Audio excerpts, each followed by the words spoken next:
Les principes spirituels qui apportent la prospérité divine. Par Abraham Ganke, serviteur dévoué du Seigneur Jésus-Christ.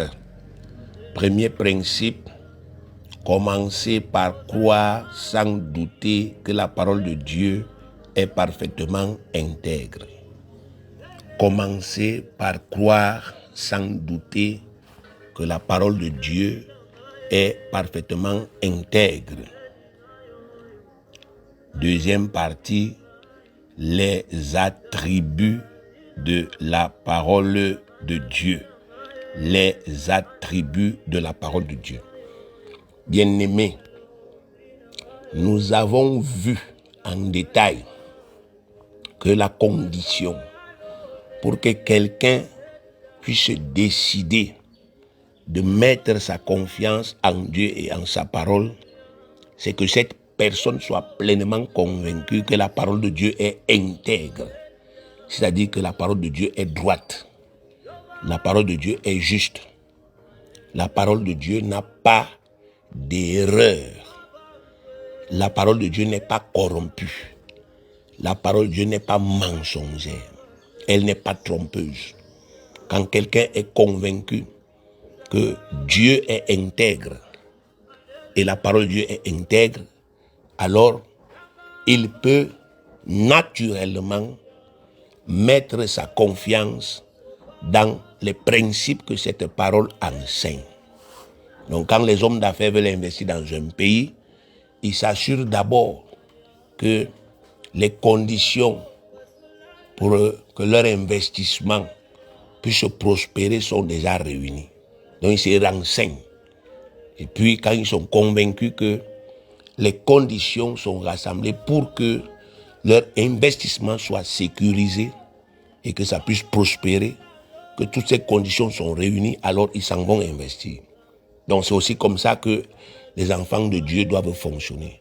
Ils doivent au préalable s'assurer que la probabilité d'échouer, quand on met sa confiance en Dieu et en sa parole, est égale à 0.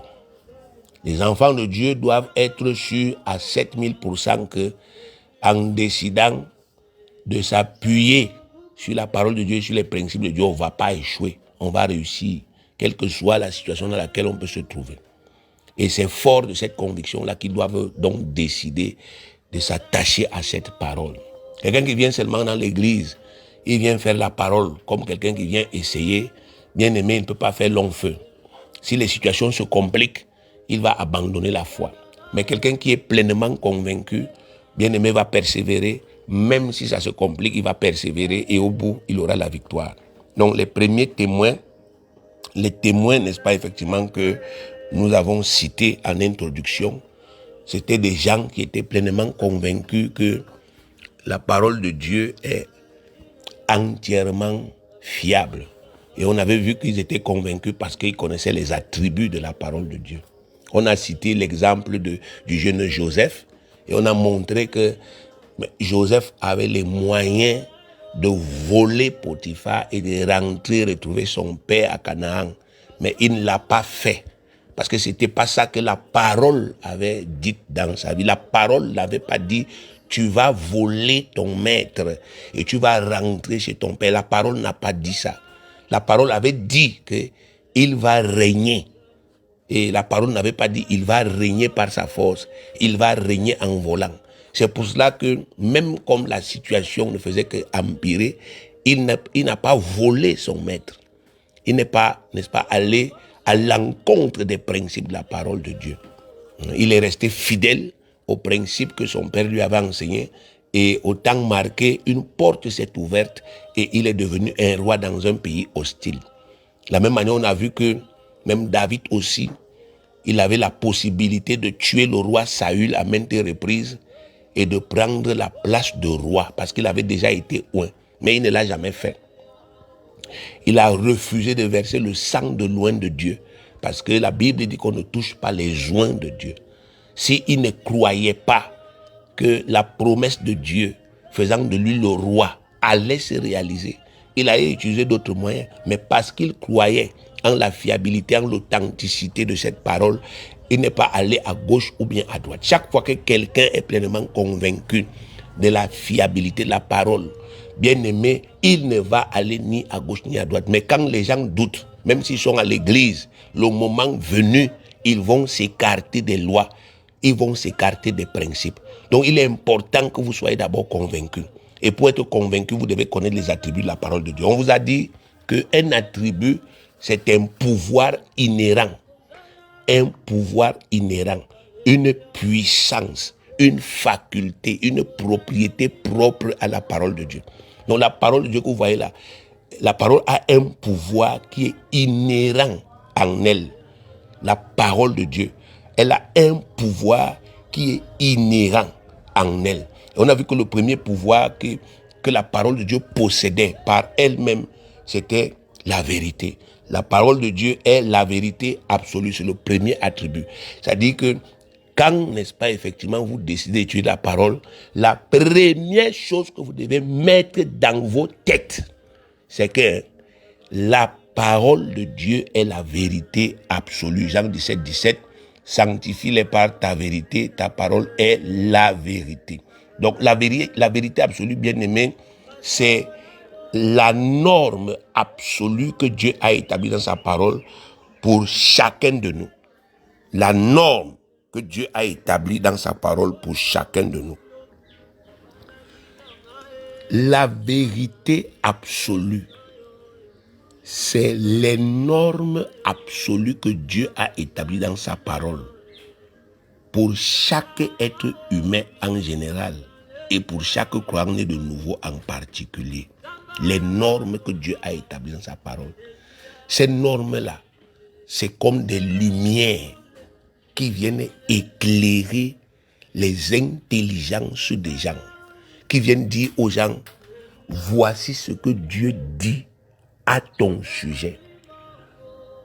Peu importe la situation dans laquelle tu vis, voici la norme. Voici la norme. La norme que Dieu a établie pour toi dans sa parole. La norme vers laquelle tu dois tendre. La norme à laquelle tu dois adhérer en termes de croyance. Voilà ce que tu dois croire. Tu ne dois pas croire comme tu veux. Tu ne dois pas croire n'importe comment, mais tu dois croire comme Dieu te dit. Lisons un peu la Bible, on va voir quelques-unes de ces vérités-là. 1. Il y a un seul Dieu et un seul médiateur entre Dieu et les hommes.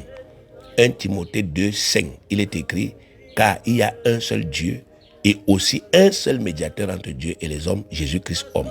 Donc vous voyez, c'est clair, il y a Dieu et il y a les hommes. Et au milieu, celui qui est au milieu, qui fait la médiation, bien-aimé, s'appelle Jésus-Christ. 2. Le salut de l'humanité ne se trouve qu'en Jésus-Christ, le Fils unique et l'agneau de Dieu qui ôte le péché du monde entier. Acte 4, versets 10 à 12. Sachez-le tous, et que tout le peuple d'Israël le sache. C'est par le nom de Jésus-Christ de Nazareth que vous avez crucifié, que Dieu a ressuscité des morts. C'est par lui que cet homme se présente en pleine santé devant vous. Jésus est la pierre rejetée par vous qui bâtissez et qui est devenue la principale des langues. Il n'y a de salut en aucun autre, car il n'y a sous le ciel aucun autre nom qui a été donné parmi les hommes par lequel nous devrions être sauvés. Donc, c'est clair, simple, net et limpide. Si quelqu'un vous dit, Jésus est un prophète parmi tant d'autres, il vient de se mettre hors de la norme, même s'il fait quel type de miracle, bien aimé, ces miracles-là sont mensongers. Parce qu'il a régné la norme que Dieu a établie, que c'est Jésus seul qui est le médiateur et c'est Jésus seul qui est le sauveur. 3. La vie éternelle s'obtient uniquement par la foi en Jésus-Christ, qui a racheté tous les hommes de tous leurs péchés par le sacrifice de sa propre vie pure et sainte. Jean 3, 16, car Dieu a tant aimé le monde qu'il a donné son Fils unique afin que quiconque croit en lui ne périsse point, mais qu'il ait la vie éternelle. Donc si quelqu'un vous dit, les ancêtres peuvent aussi vous donner la vie éternelle. Nos ancêtres sont nos dieux. Bien aimé, cet homme n'est plus dans la norme.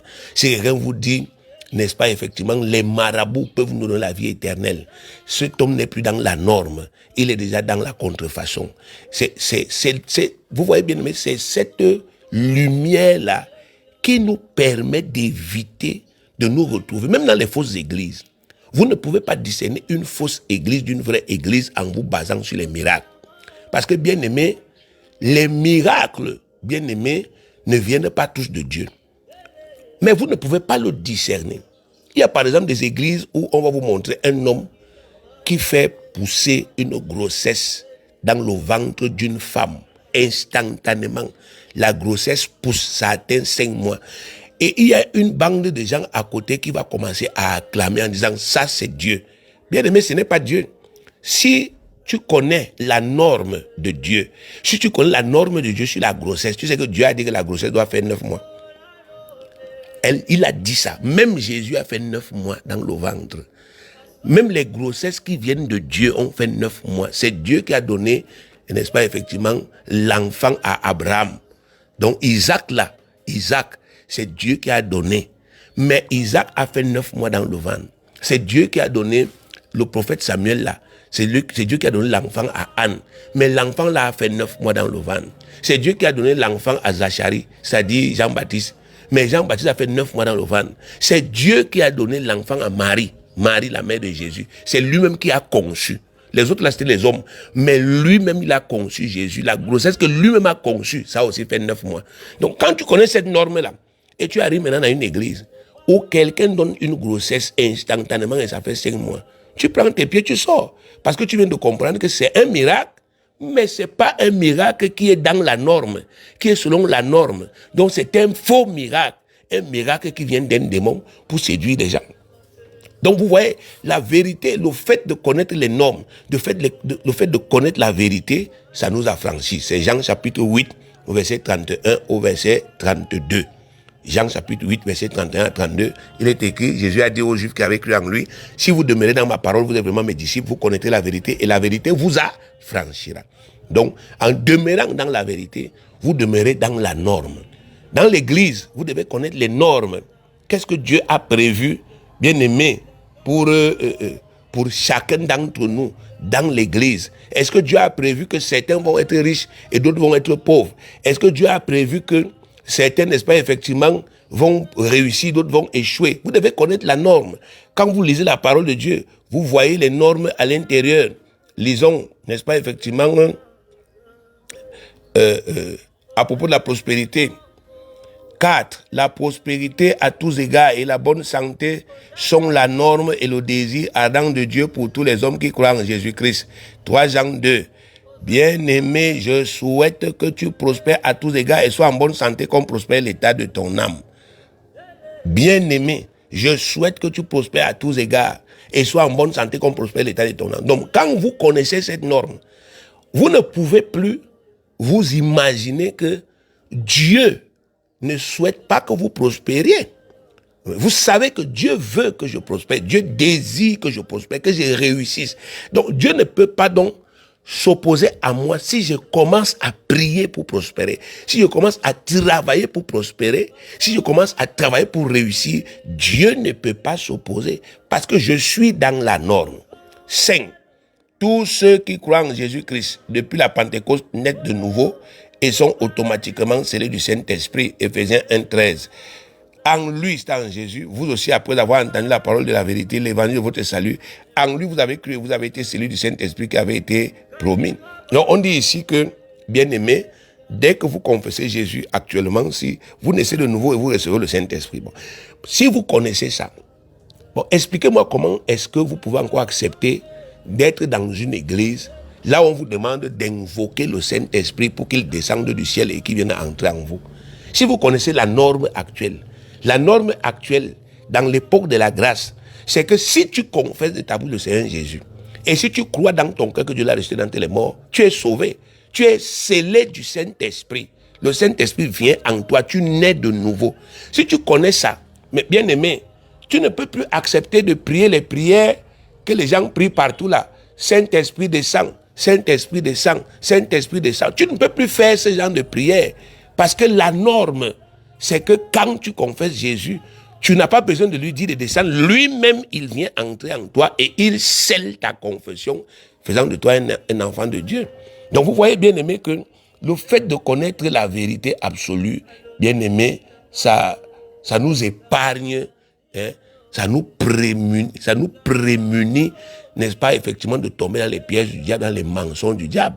Si un enfant de Dieu arrive à éviter de tomber dans les ruses du diable, c'est parce qu'il connaît la norme, il connaît la vérité. Donc la première fonction de la parole de Dieu, c'est de nous éclairer, de nous sanctifier sur le plan intellectuel, de nous sanctifier, même sur le plan moral, la morale, les valeurs de la vie. Le vol, ce n'est pas une valeur de Dieu. La fornication, l'adultère, ce ne sont pas des valeurs de Dieu. L'impudicité, ce ne sont pas des valeurs de Dieu. Ce sont des valeurs dans le monde. Le mensonge, ce n'est pas une valeur de Dieu. Hein? La méchanceté, ce n'est pas une valeur de Dieu. Mais on va faire comment, bien aimé, pour comprendre ça? Il faut que la parole de Dieu vienne nous sanctifier à l'intérieur de notre tête, sur le plan moral, que ça vienne nous apprendre de nouvelles valeurs et que nous commencions à les pratiquer. Les valeurs de Dieu, c'est la bonté.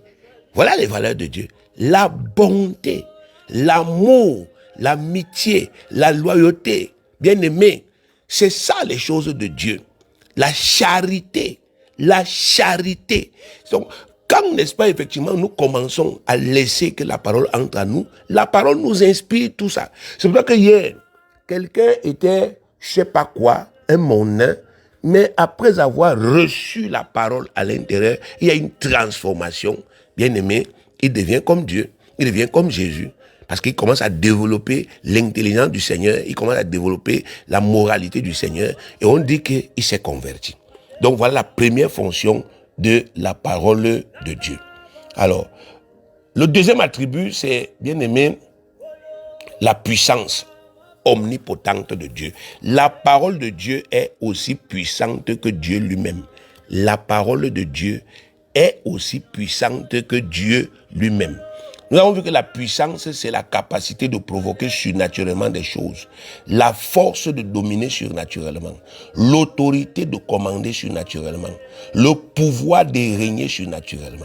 Une chose spirituellement puissante, c'est une chose surnaturellement forte, surnaturellement énergique, surnaturellement vigoureuse, surnaturellement autoritaire et active.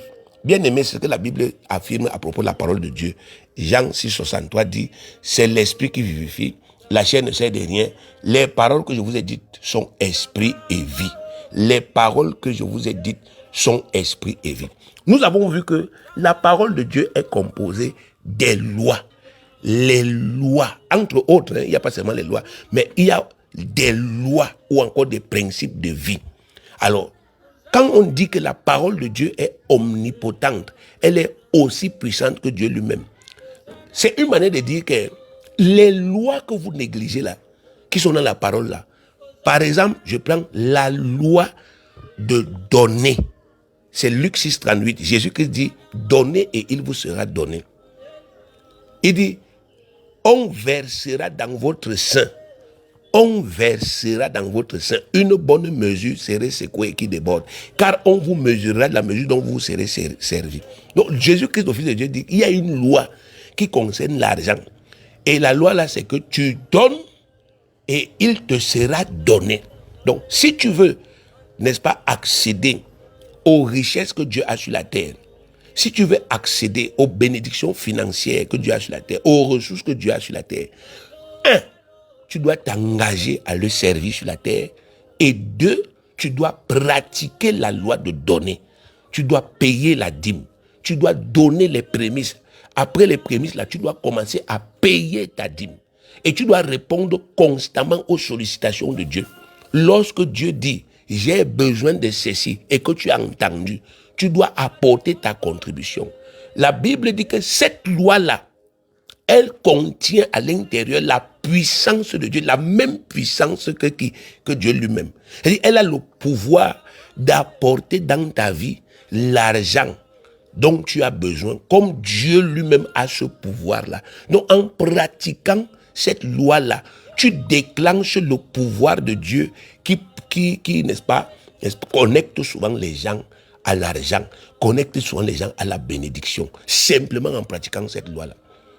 Donc, chaque loi que Dieu, bien-aimé, a établie dans sa parole, possède en elle-même la puissance de Dieu. Chaque loi que Dieu a établie dans sa parole possède la puissance de l'Esprit de Dieu.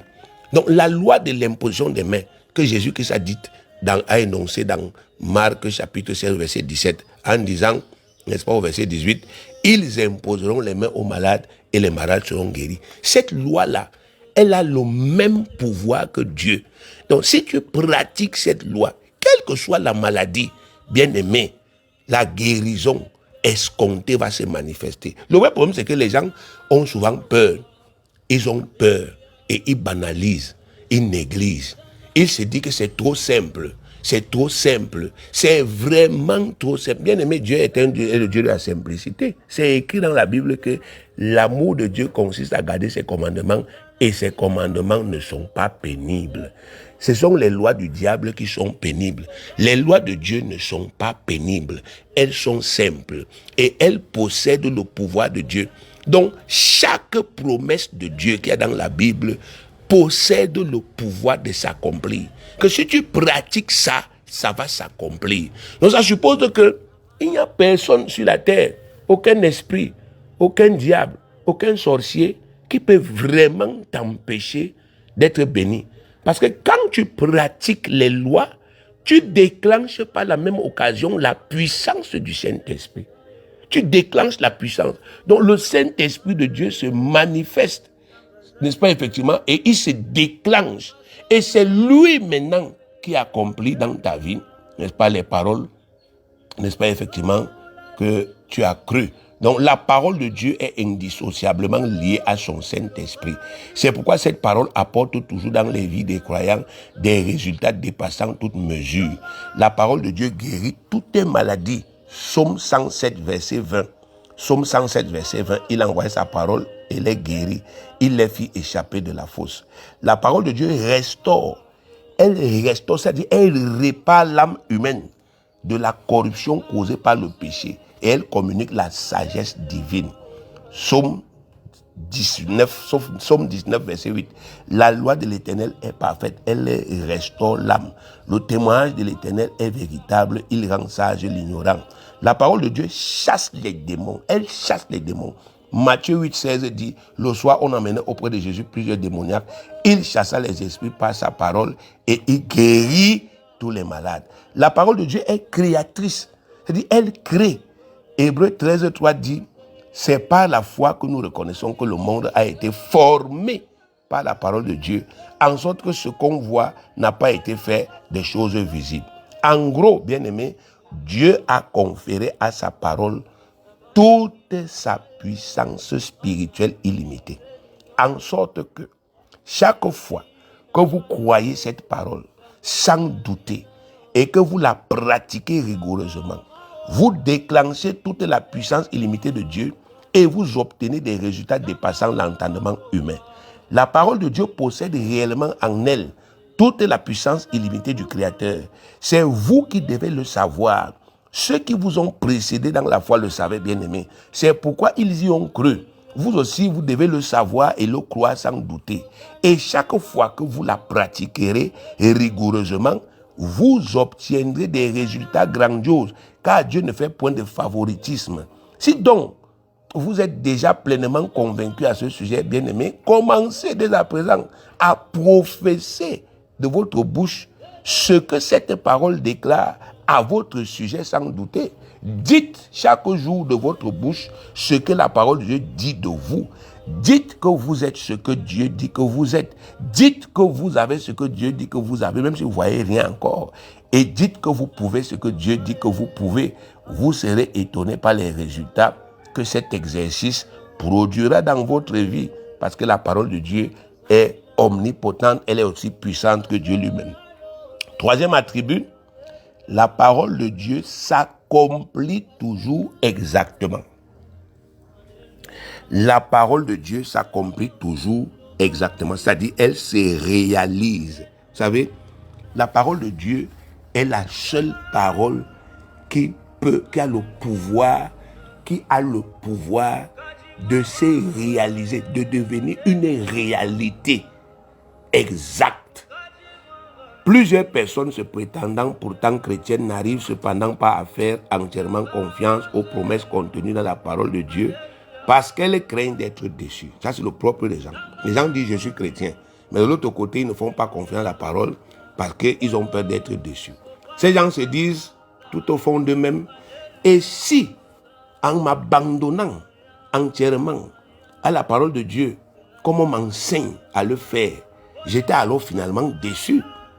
Et si, en choisissant de me confier uniquement en Dieu et en ses moyens, ça ne marchait finalement pas, qu'est-ce que je vais donc faire? Bien aimé, Dieu lui-même répond à ces gens à travers sa parole.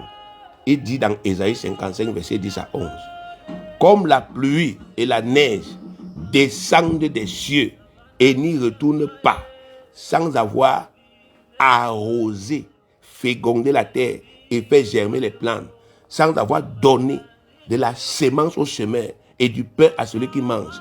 Ainsi en est-il de ma parole qui sort de ma bouche. Elle ne retourne point à moi sans effet, sans avoir exécuté ma volonté et accompli mes desseins. » Bien-aimé, il est impossible que la pluie tombe sur une terre aride sans la féconder. L'eau possède en elle la vie minérale. C'est cette vie-là. Cette vie est la vitalité, l'énergie nécessaire pour vivifier la terre. Donc, il y a une vie dans l'eau, une puissance dans l'eau, la puissance de vitaliser la terre. C'est pourquoi quand l'eau irrigue la terre, celle-ci produit automatiquement la vie qu'elle contient. C'est la même chose avec la parole de Dieu. La parole de Dieu contient en elle la vie spirituelle de Dieu. Elle possède la force spirituelle de Dieu, la puissance spirituelle de Dieu, l'énergie vitale de Dieu. C'est pourquoi lorsqu'elle est reçue dans un cœur bon, honnête, elle produit automatiquement des fruits à la dimension de la grandeur de Dieu. Luc 8, 15. La Bible dit, ce qui est tombé dans la bonne terre, ce sont ceux qui, ayant obtenu la parole avec un cœur honnête et bon, la retiennent et portent du fruit avec persévérance. Bien-aimé, Dieu répond ici aux enfants de Dieu qui sont dans l'église et qui se disent à eux-mêmes, on m'enseigne à l'église, on me dit, confie-toi entièrement à Dieu.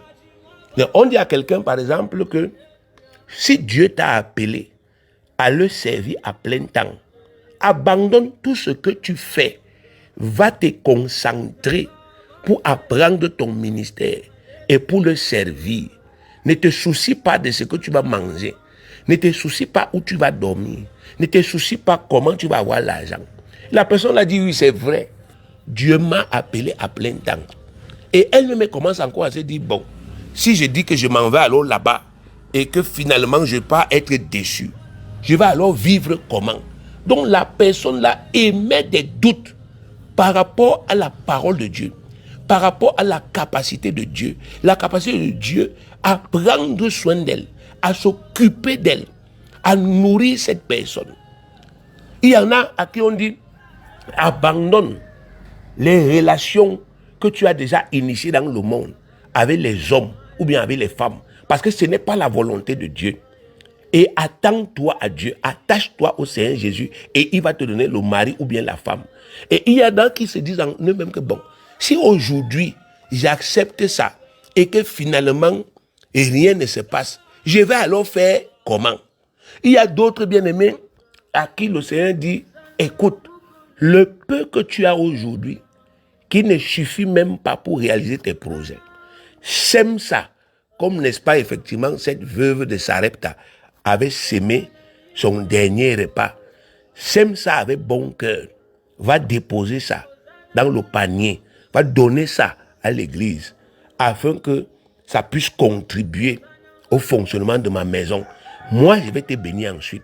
Et les gens qui disent, oui, c'est vrai, bon, mais si je fais alors et rien ne marche, Dieu veut leur dire à travers cette étude-ci que sa parole produit toujours exactement le résultat qu'on espère quand on y croit fermement et quand on la met rigoureusement en pratique. Bien aimé, la parole de Dieu se réalise.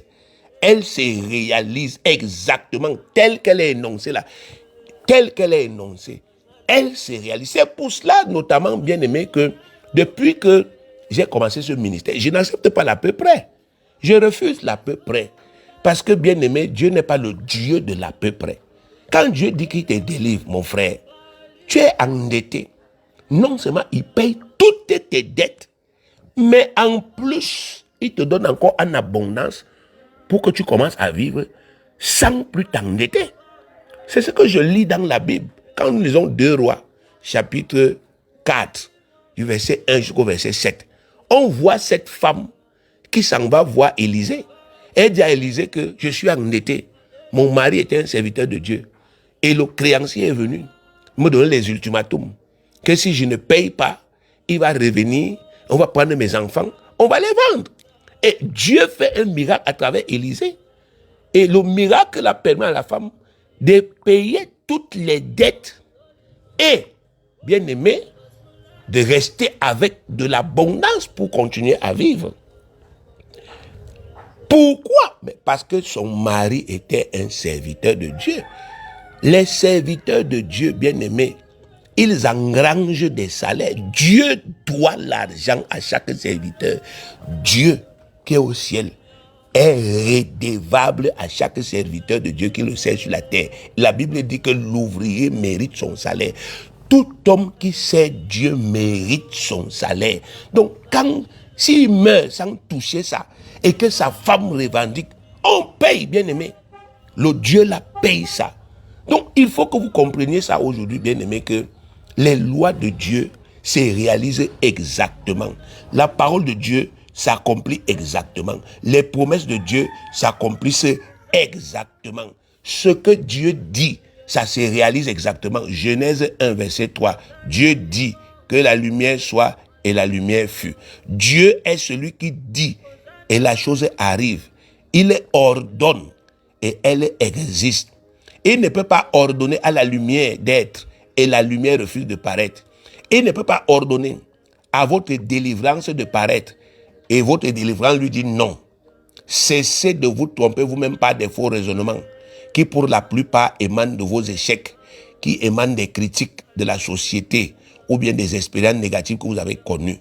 La parole de Dieu est antérieure à cette création. Donc elle existe avant la création. C'est elle qui a donné vie à tout ce qui existe. Le monde a été créé pour se soumettre à cette parole en tout temps. C'est elle qui régit le monde et non pas le contraire. Psaume 119, verset 91. Psaume 119, verset 91. C'est d'après tes lois que tout subsiste aujourd'hui, car toutes choses te sont assujetties. Vous entendez ça? C'est d'après les lois de Dieu que tout subsiste. C'est la parole de Dieu qui régit le monde. Ce n'est pas le contraire. Les démons existent. Et dans notre ministère, on ne vous a jamais dit de croire le contraire. Mais les démons ne peuvent plus régir nos vies parce que nous sommes des nés de nouveau. Les œuvres du diable ne peuvent plus régir nos vies. Le diable peut agir, il peut agir, il peut agir. Mais la parole de Dieu a le pouvoir de s'accomplir malgré les œuvres du diable. La parole de Dieu a le pouvoir de s'accomplir malgré les œuvres du diable. Bien-aimés, il faut que vous renouveliez vos intelligences. Le diable peut faire quelque chose dans votre vie, dans le but de détruire une bénédiction du Seigneur. Mais je vous dis que si vous croyez la parole, malgré ce que le diable a fait là, la parole là va se réaliser. Parce que le diable ne peut pas empêcher la parole de se réaliser, parce que votre Dieu est souverain. Donc, aujourd'hui, sachez-le, aucun esprit diabolique, aucune maladie, aucune circonstance contraire, aucun homme, rien ni personne ne peut résister à la puissance de cette parole. Ou bien aimé, résister à celui qui croit réellement en cette parole. Tous les moyens que Dieu met à notre disposition à travers sa parole pour solutionner nos problèmes sont réellement aussi efficaces que Dieu lui-même. Dieu compare l'efficacité de sa parole à celle d'une épée à deux tranchants. Hébreux 4, 12. Car la parole de Dieu est vivante et efficace, plus tranchante qu'une épée quelconque à deux tranchants, pénétrante jusqu'à partager âme et esprit, jointure et moelle, elle juge les sentiments et les pensées du cœur. La parole de Dieu vous apportera toujours exactement le résultat que vous escomptez si vous la connaissez parfaitement, si vous la comprenez, et si vous l'appliquez rigoureusement. Au lieu de continuer d'entretenir dans vos cœurs des fausses croyances qui ne vous permettront jamais d'avancer, revenez humblement et docilement à la vérité qui est énoncée par Dieu dans sa parole à votre sujet. Sachez que faire confiance à ce que celui qui vous a créé dit de vous, ou bien ce qu'il vous promet, ce n'est pas la folie, ce n'est pas être bête. Commencez dès maintenant à mettre simplement en pratique les principes de vie que cette parole toute puissante enseigne, et vous verrez des très grands changements positifs apparaître dans votre vie. Bien-aimés, pratiquer la parole de Dieu, ce n'est pas une folie. Faire confiance à la parole de Dieu, ce n'est pas la folie. C'est Dieu qui vous a créé. Et je vous dis que c'est Dieu qui vous donne la vie. Le monde ne doit plus vous enseigner. Les hommes ne doivent plus vous enseigner, même s'ils sont vos amis. Peu importe ce qu'ils disent, vous ne devez plus vous laisser enseigner par le monde, enseigner par les hommes. Vous devez laisser que Dieu vous enseigne. Seule sa parole est la lumière. Vous devez faire entièrement confiance aux principes qu'il vous enseigne. Appliquez la loi de la croyance, bien-aimé. Appliquez la loi de la croyance. C'est-à-dire que même si vous voyez le contraire, continuez à croire ce que Dieu vous promet. Ne vous dites plus jamais que, oh, comme depuis que j'ai cru, ou bien que depuis que je travaille, j'ai péri, je ne sens rien, je ne vois rien. Ça veut dire que la loi de la croyance ne marche pas. Non. Ça, c'est justement ce que Satan veut que vous puissiez tirer comme une conclusion. Parce qu'il sait que si vous tirez cette conclusion-là, c'est terminé. Vous n'allez jamais entrer en position de votre bénédiction. Donc, appliquez la loi de la croyance. Même quand, bien aimé, tout est noir. Même si vous tombez, appliquez la loi de la croyance. Bien aimé, appliquez la loi de la croyance. Appliquez la loi de donner et de recevoir. Appliquez la loi de la confession de la foi. Appliquez le contrôle de la pensée. Appliquez la loi du travail. Appliquez la loi de l'épargne. Appliquez la loi de l'investissement. Appliquez la loi du contrôle des dépenses. Et vous obtiendrez des résultats dépassant votre imagination. Car Dieu, votre Père, il va toujours aller au-delà de ce que vous imaginez. Éphésiens 1,19 dit: et quelle est envers nous qui croyons l'infinie grandeur de sa puissance, se manifestant avec efficacité par la vertu de sa force. Cessez d'avoir peur d'être déçus, bien-aimés. Cessez d'avoir peur d'être déçus par la parole de Dieu. Les hommes peuvent vous décevoir par la parole de Dieu. La peur d'être déçu n'a jamais empêché personne d'échouer. La peur d'être déçu n'a jamais empêché personne d'échouer. Confiez-vous entièrement à Dieu et en sa parole, et vous ne serez pas confus. Romains 10, 11. Selon ce que dit l'Écriture, quiconque croit en lui ne sera point confus. Quiconque signifie n'importe qui, y compris vous. Vous aussi, vous le pouvez si vous le voulez. Dieu a tout soumis à votre volonté, bien-aimé. C'est à vous de décider. Le diable fera toujours tout pour vous dissuader de croire. C'est de bonne guerre. Mais Dieu vous motivera toujours à aller de l'avant. Et vous serez toujours le seul décideur. Soit vous croirez Dieu et sa parole infaillible, soit vous croirez l'adversaire et ses mensonges. N'oubliez donc pas, c'est possible pour vous aussi, mais c'est à vous d'y croire. Bien-aimés, la première étape du processus qui doit vous conduire à manifester pleinement la vie abondante que le Seigneur Jésus est venu vous donner, c'est donc de savoir que la parole de Dieu possède des pouvoirs spirituels inaliénables et d'y croire sans douter. L'étude méticuleuse de cette parole vous communiquera une connaissance exacte des vertus inaltérables que Dieu lui a communiquées. Donc Dieu a communiqué ces vertus à sa parole. Elles sont inaltérables. Donc on ne peut pas gâter ça. La compréhension et l'acceptation de ces grandes vérités au sujet des attributs de la parole de Dieu produiront en vous une conviction ferme en l'intégrité de la dite parole.